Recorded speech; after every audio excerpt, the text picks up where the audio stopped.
Shalom, bagaimana kabar Bapak, Ibu, Saudara sekalian? Saya percaya dimanapun kita berada dan dalam situasi apapun juga, kita semua ada dalam perlindungan dan pemeliharaan Tuhan yang sempurna. Ada amin? Dan bagaimana puasa Bapak, Ibu, dan Saudara sekalian? Tentu jawabnya semua dalam anugerah Tuhan. Puji nama Tuhan, hari ini saya mendapatkan bagian untuk kita boleh merenungkan firman Tuhan sama-sama di 1 Tesalonika 5 ayat 12 sampai 13. Namun sebelum saya membacakan firman ini, ada baiknya mungkin saya akan cerita dahulu latar belakang dari ayat ini. Ayat ini kita sama-sama tahu ya, ditulis oleh Paulus. Paulus merupakan rasul yang luar biasa dipakai Tuhan. Dia banyak memenangkan jiwa, dia pindah dari satu kota ke kota yang lain, banyak jiwa dimenangkan, dari yang belum percaya Tuhan sampai banyak orang yang terima Tuhan sebagai Tuhan dan Juru Selamat. Dan di 1 Tesalonika ini adalah surat pertama bagi jemaat Tesalonika yang ditulis oleh Paulus ketika masa bisa dibilang pelariannya dia juga ya. Oleh karena sebelumnya di Tesalonika Rasul Paulus dan timnya dan tim pelayanannya itu mendapat anugerah Tuhan untuk mereka boleh melayani di sana ya, dan sehingga banyak jemaat Tesalonika dari yang tadinya tidak percaya Tuhan hingga mereka percaya dengan Tuhan. Banyak orang-orang yang dimenangkan di sana hingga kita tahu biasa ya. Kalau di situ ada banyak jiwa dimenangkan, pastinya ada juga banyak istilahnya musuh tidak tinggal diam ya, iblis tidak tinggal diam. Sehingga banyak orang yang tidak suka dari orang yang kalau kita bisa omong ya, orang-orang yang nggak percaya ya, itu nggak suka dengan apa yang dikerjakan oleh Paulus. Sehingga Paulus dikejar-kejar ya. Sehingga pada akhirnya Paulus memutuskan untuk dia keluar dari Tesalonika dan dia melanjutkan perjalanannya ke Korintus. Namun Paulus ternyata tidak sendiri ya, artinya dia karena ada tim ya, Paulus ke Korintus dan ada timnya juga, adik rohaninya dia yaitu Timotius yang masih tinggal di Tesalonika. Sehingga Timotius ini yang berkirim surat kepada Paulus dengan tujuan supaya Paulus mengetahui kabar yang ada di Tesalonika. Mungkin kalau saya gambarkan bisa jadi ini bahasa saya ya, ini tidak ada di Alkitab. Kira-kira mungkin Timotius kirim suratnya demikian, saudara. Dear Brother Paul, salam kasih dari saudaramu Timo. Perlu kamu ketahui bahwa semenjak engkau tidak bersama dengan kami di sini, situasi aman terkendali. 86 lah. Masih ingatkah Anda pada Pak Bunali? Nah, mungkin gitu ya, ini bahasa saya aja sih. Pak Bunali yang dulu menentang kita, sekarang dia berada di garda terdepan loh dalam membela kebenaran firman Tuhan. Ingat juga nggak sama namanya Pak Jumain? Nah, yang dulu malas-malasan pada saat kita memberitakan firman Tuhan. Nah, sekarang Pak Jumain itu paling getol belajar firman. Begitu juga dengan pak-pak yang lainnya. Kiranya surat ini menjadi kabar sukacita dan penyemangat kita untuk lebih lagi dalam memberitakan Injil Kristus. 4 kali 4 sama dengan 16. Sempat gak sempat, harap dibalas. Mungkin itu ya. Regards, tim lo. Loh kok tim lo? Iya, Timotius gitu loh. Nah, mendengar kabar demikian, mungkin Paulus ketika berada di Korintus gitu ya, dia ngelihat, wah, puji Tuhan, berarti apa yang dikerjakan oleh Paulus dan rekan-rekannya tidak sia-sia. Dan sehingga kita tahu akhirnya Paulus membalas surat dari Timotius. Nah, sekali lagi, kira-kira gini bunyinya. Ini versi saya ya, bukan versinya yang ada di Alkitab. Dear my bro Temi dan jemaat Tesalonika yang saya kasih dalam Tuhan. Mari kita baca ayatnya ya, karena ini adalah surat yang asli yang disampaikan oleh Paulus kepada jemaat di Tesalonika. 1 Tesalonika 5 ayat 12, kami minta kepadamu saudara-saudara supaya kamu menghormati mereka yang bekerja keras di antara kamu, yang memimpin kamu dalam Tuhan dan yang menegur kamu, dan supaya kamu sungguh-sungguh menjunjung mereka dalam kasih karena pekerjaan mereka.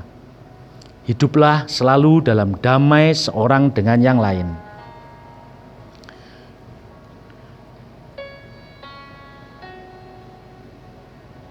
Lalu mungkin di suratnya itu ya dilanjutkan, demikian surat ini kiranya menjadi pengingat bagi kita semua untuk saling menghargai dan menghormati terutama bagi para pemimpin. Bagaikan air di daun talas, kalau tidak ada kuota tolong jangan dibalas. Regard Paul. Ya, itu versi saya ya. Sekali lagi itu versi saya. Tidak ada di Alkitab. Cuman saya membayangkan kira-kira seperti itu. Kalau di zaman sekarang ya. Nah, kita tahu di ayat tersebut itu merupakan nasihat yang diberikan Paulus kepada jemaat di Tesalonika dengan tujuan supaya jemaat Tesalonika itu mengingat apa? Mengingat akan kerja keras dari para rasul, para penatua, mungkin para bapak-bapak rohani yang sudah bekerja keras membimbing, memimpin dalam pengenalan akan Tuhan. Ya, karena kita tahu sendiri juga bahwa nggak mudah. Pada akhirnya sampai Paulus sendiri sampai dikejar-kejar. Makanya Paulus mengingatkan supaya jemaat Tesalonika itu mengingat kerja kerasnya para pemimpin, yaitu juga termasuk para rasul. Nah, kalau kita hubungkan apa sih korelasinya ayat ini dengan kondisi saat ini? Tuhan mau mengajarkan kepada kita melalui surat yang ditulis Paulus ini agar kita setidaknya melakukan hal yang serupa, di mana kita harus menghormati dan menghargai pimpinan kita. Karena apa? Paling tidak saya di sini mencatat ada 2 poin ya. Yang pertama, pemimpin itu adalah orang pilihan Tuhan. Artinya apa? Artinya ada otoritas ilahi dalam pemimpin kita. Meskipun mungkin pemimpin kita bukan pribadi yang sempurna, mungkin pemimpin kita menjengkelkan ya. Itu bahasa yang bahasa Perancisnya jengkelno, gregetno. Nah, itu tetapi kita harus tahu bahwa itu adalah pemimpin kita yang Tuhan sudah taruh otoritas di dalam diri pribadi pemimpin kita. Karena bisa saja Tuhan pakai pemimpin kita yang gregetno, yang notabene gregetno itu untuk mendewasakan kita, Saudara. Lalu yang kedua, saya catat pemimpin kita, kenapa kita harus menghormati dan menghargai? Paling tidak pemimpin kita, dalam bahasa Jawanya mungkin saya bilang sehari-harinya, saelek-elek pemimpin kita, paling enggak dia mendoakan kita. Nah, jadi kita harus hargai. Mungkin dia enggak kelihatan, mungkin dia pemimpin kita ini bukan tipe orang yang dia bisa terjun setiap saat melayani, tetapi setidaknya percayalah bahwa pemimpin itu pasti mendoakan orang yang dipimpinnya. Oleh sebab itu, yuk mari kita semua belajar untuk kita bisa menghormati dan menghargai bahkan mengasihi tanpa syarat kepada para pemimpin kita. Di sini para pemimpin kita, kalau kita bicara tentang kehidupan bergereja lokal, itu ada gembala, ada penatua, ada ketua komisi mungkin ya, di tempat kita ada komisi pemuda, wanita, pria, sekolah minggu, ketua diaken, ketua kekal ya, atau komsel dan lain sebagainya. Nah, kita belajar untuk istilahnya menghargai mereka. Karena mereka pun telah bekerja keras, bersusah payah. Mungkin kita sebagai jemaat berpikir, apa sih kerja kerasnya? Paling enggak berpikirnya simpel, Saudara. Setidaknya mereka berdoa buat kita. Mereka yang menjaga jiwa kita. Mereka yang berjaga-jaga atas jiwa kita. Lalu jika pemimpin kita salah, mungkin kita harus sadari bahwa pemimpin kita, satu kali lagi saya ingatkan bahwa mereka bukan malaikat atau mereka bukan superwoman ya.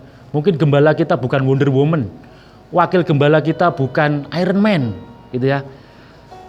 Nah, jadi oleh sebab itu kita harus tahu, kita harus sadari ini. Dan kalaupun memang ada pemimpin kita yang salah, mungkin kita bisa ajak bicara lah, ya. Tapi ingat, semuanya dalam koridor bahwa ini harus mengasihi, ya. Kita harus saling mengasihi. Dasarnya kita mengasihi. Kita pun juga tahu bahwa pemimpin kita bukan orang yang selalu benar. Kita harus sampaikan dengan cara yang kasih, dengan cara yang benar, yaitu kita bicara empat mata, jangan diumbar di muka umum. Dan namun bagaimana jika ternyata pemimpin kita sudah kita omongi, tapi tetap aja kayak gitu, saudara?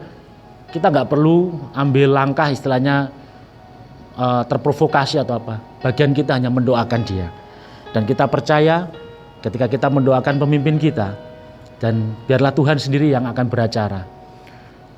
Dengan begitu, sebagaimana yang dikatakan di ayat 13 ya saudara ya, ayat yang terakhir demikian berbunyi, hiduplah selalu dalam damai seorang dengan yang lain, maka hidup maka hidup mengikut Tuhan itu enak saudara ya, damai sejahtera. Itu yang kita harus jaga sama-sama. Oke, saya rasa renungan firman Tuhan saya sudahi sampai di sini, dan kita yakin dan percaya bahwa Tuhan telah mengingatkan kita sekali lagi untuk kita bisa untuk menghormati, menghargai, dan mari kita hidup damai dimanapun kita berada, terutama khususnya dalam hidup bergereja lokal di tempat ini. Mari kita ajak sama-sama kita berdoa. Tuhan Yesus, terima kasih buat renungan Tuhan yang sudah Kau berikan Tuhan kepada kami Tuhan. Kau sudah berbicara kepada kami, Kau mengingatkan kami sekali lagi Tuhan, untuk kami menghargai dan menghormati pemimpin kami Tuhan. Kami tahu Tuhan bahwa pemimpin kami bukan manusia yang sempurna. Kami nggak mau Tuhan banyak menuntut Tuhan, tetapi biarlah kami belajar Tuhan untuk mensupport Tuhan apapun yang dikerjakan oleh pemimpin kami. Karena setidaknya Tuhan mereka lah orang yang berjaga-jaga atas jiwa kami Tuhan. Kami mau memberkati mereka Tuhan. Kami mau berdoa Tuhan untuk apa yang sudah dikerjakan mereka Tuhan. Jerilah mereka Tuhan di dalam Engkau Tuhan, yang kami mungkin nggak tahu Tuhan, tetapi kami percaya Tuhan mereka adalah orang-orang yang Kau pilih, orang-orang yang memiliki otoritas yang dari Tuhan, yang dari surga Tuhan, untuk Kau percayakan untuk memimpin kami Tuhan. Terima kasih Tuhan, terima kasih Tuhan. Ajari kami Tuhan untuk kami tunduk Tuhan, untuk kami menghormati para pemimpin kami Tuhan. Terima kasih, dan ajari kami Tuhan untuk kami memiliki penundukan diri Tuhan, untuk kami tidak memberontak Tuhan, tetapi biarlah kami Tuhan mau Tuhan mensupport Tuhan setiap apa yang dikerjakan, dan kami percaya bahwa apapun yang visi yang sudah Kau berikan Tuhan kepada pemimpin kami, itu merupakan visi yang daripada Engkau Tuhan. Terima kasih Yesus, terima kasih Tuhan. Dan kami juga berdoa Tuhan untuk jemaat di GPI Sentro Tuhan, dimanapun jemaat ini berada Tuhan. Dan kiranya Tuhan, kami rindu Tuhan supaya kami tetap Tuhan terjalin Tuhan, kasih Tuhan yang dari surga Tuhan tercurah atas kami Tuhan, sehingga kami juga boleh menghargai satu dengan yang lainnya Tuhan. Terima kasih Tuhan, terima kasih Yesus. Engkau juga Tuhan yang sudah mengajarkan kasih terlebih dahulu kepada kami Tuhan. Dan ajar kami Tuhan untuk kami Tuhan boleh mengasihi, terutama Tuhan kami boleh berdamai Tuhan terhadap diri kami sendiri. Kami mengasihi dan berdamai Tuhan kepada orang lain dan bahkan sesama kami Tuhan. Terima kasih Yesus, terima kasih Tuhan, terima kasih Tuhan. Kami percaya Tuhan bahwa kami hidup dalam damai sejahtera yang daripada Engkau Tuhan. Kami ucap syukur, haleluya, amin. Demikian yang boleh saya sampaikan, dan besok jangan lupa kita akan berjumpa lagi di acara yang sama, 15 menit sepakat. Tuhan Yesus memberkati.